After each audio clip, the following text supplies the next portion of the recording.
जंगल के बीचों बीच, जहां सूरज की किरणें पेड़ों की डालियों से छनकर जमीन पर बिखरती थीं, एक बड़ा हाथी अपनी गरिमामयी चाल में घूमता था।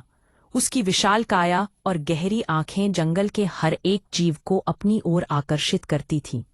वहीं ऊंची डालियों पर एक नटखट बंदर अपने छोटे छोटे पैरों से कूदता कूदता अपने शरारती चेहरे पर एक मुस्कान लिए हमेशा किसी न किसी खेल में व्यस्त रहता था।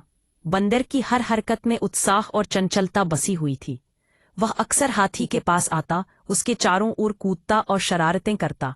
एक दिन जब हाथी नदी से पानी पीकर लौट रहा था, तो बंदर ने सोचा कि यह उसका मौका है। उसने पेड़ों से पके हुए फल तोड़कर हाथी के सिर पर गिराने शुरू कर दिए।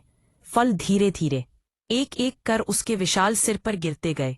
हाथी ने ऊपर देखा और उसकी आंखों में एक हल्की मुस्कान आई। उसने कहा, अरे छोटे भाई, ये क्यों कर रहे हो? हाथी की आवाज में कोई गुस्सा नहीं था, बल्कि एक मित्रता भरा स्नेह था।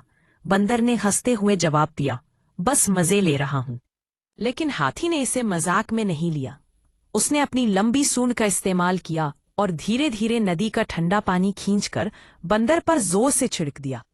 छपाक की आवाज के साथ पानी की बूंदों ने बंदर को पूरी तरह से भिगो दिया। वह पेड़ से फिसलकर नीचे गिर गया, लेकिन हाथी ने तुरंत अपनी सूंड से उसे थाम लिया। बंदर ने चौंक कर कहा, माफ करना दोस्त, मैं सिर्फ खेल रहा था। तुम तो नाराज भी नहीं हुए? उसकी आंखों में संकोच और थोड़ी शर्मिंदगी थी।